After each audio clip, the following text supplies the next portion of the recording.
Names come out for two of the officers who played a role in the deadly shooting after a standoff near Merrill.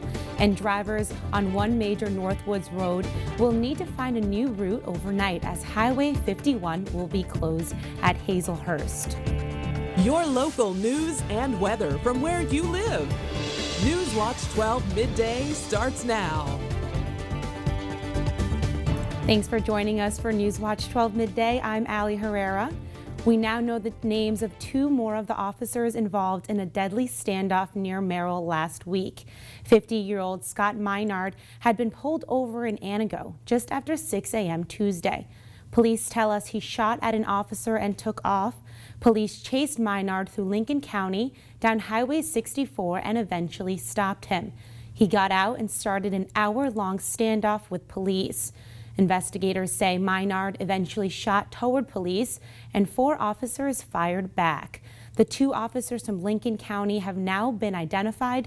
They are Sergeant Brian Kingsley, a 24-year veteran of the department, and Sergeant Randy Rouleau, who has worked for the Lincoln County Sheriff's Department for 9 years.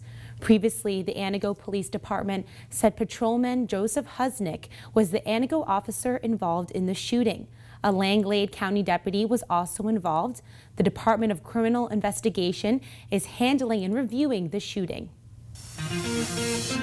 The threat for severe weather returns this Tuesday, and we already are tracking storms that are working their way into the Northwoods. Isolated severe storms possible throughout the WJFW viewing area. And our main concerns today are going to be heavy rains as well as gusty winds. Small hail also possible for us as a cold front moves in from the west. And again, we're already tracking storms that continue to move largely southeast at about 25 miles per hour. A bit of cloud to ground lightning with these storms, but again, our main concern is really just moderate to heavy rainfall right now, as well as some gusty winds. We do still have the chance for storms into the afternoon as well, and I think we'll see some stronger storms at that point in time. Tomahawk currently seeing some rain. Prentice, Rib Lake seeing some more moderate to heavy rainfall. And temperature-wise, we're sitting in the upper 60s, a cooler 63 degrees in Tomahawk. Temperatures today a little bit more moderate than the last couple of days. More on our stormy forecast right after the break. Allie? Road crews will shut down Highway 51 tonight to remove the old Bearskin Trail Bridge. Crews are planning to close the road at 9 tonight and have it reopened by 6 tomorrow morning. Traffic will be detoured on Highways 8 and 47. That's the same route used when the road was closed in June. The DOT spent time planning the closure and putting up signs since Highway 51 is so busy. It takes a lot of coordination between various agencies informing the safety services. We should have law enforcement present at the bridge just to help guide any motorists who come through our signage. The new bridge was built along the north side of the existing one. Bicyclists, walkers, and joggers have already started to use it. It is in place. The bridge is near completion. It's just the final staining and some touch-up work and some grading to match the trail into the surroundings. The new bridge will be closed while crews take the old one down. This will be the final full closure of Highway 51 for the project, but drivers can expect to see some lane closures as crews finish up. The project should be completely done in late September. Fire overnight destroyed a home in Ironwood, Michigan, and hurt 1 person. The Ironwood Public Safety Department rushed to 324 East Oak Street at 3:18 this morning. When they got there, fire had spread through the first floor of the home. 3 people had been in the home when the fire started, but they were all able to escape. 1 person had to be taken to the hospital for treatment. Family pets were not able to get out and died because of the fire. The home was extensively damaged and is believed to be a total loss. The cause of the fire remains under investigation. And most people want to pay their bills on time, but sometimes they can't.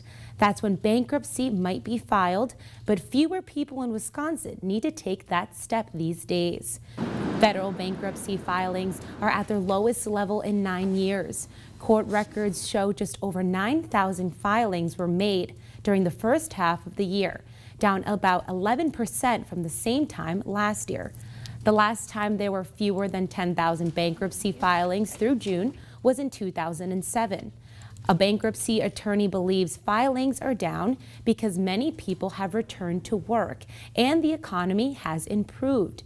Nationwide, bankruptcy filings declined about 6% in the first half of the year compared to the same time last year.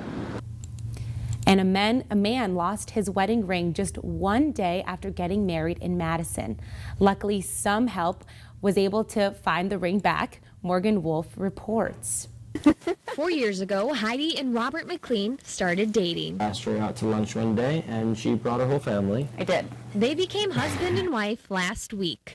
I'd always dreamt of getting married in my parents' backyard, and it wasn't quite safe with all the lightning strikes. It may have rained on their wedding day, I'll say, yeah, it's good luck. but the next day, luck wasn't around when Robert got out of the lake and looked down at his hand to see. The ring was gone. Honestly, I was just really sad. I wasn't mad. While they were on their honeymoon, Heidi's mom did some research. I Googled, is there anyone who can find a ring in Madison, Wisconsin, and his website popped up. Helping people is a good thing. Dan Reckley did exactly that. He finds jewelry with his metal detector.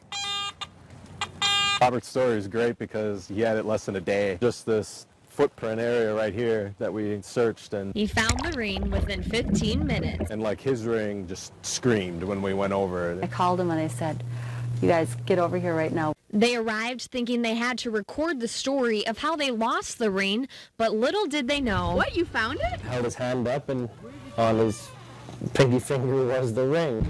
I didn't know ring finders were a thing. No, but I'm glad they are. Dan was happy to help. It's so much more than a piece of jewelry. It's the meaning, the memories, and everything behind it. We can laugh about it now. It was a devastating story to begin with. A story with an added bonus. They're wonderful people. We've made new friends. Two candidates for Senate in Wisconsin will debate. Republican Senator Ron Johnson and his Democratic challenger Russ Feingold are scheduled to debate October 14th. The debate was announced Monday by the Wisconsin Broadcasters Association Foundation. The hour-long debate is on a Friday night, just over 3 weeks before the November 8th general election.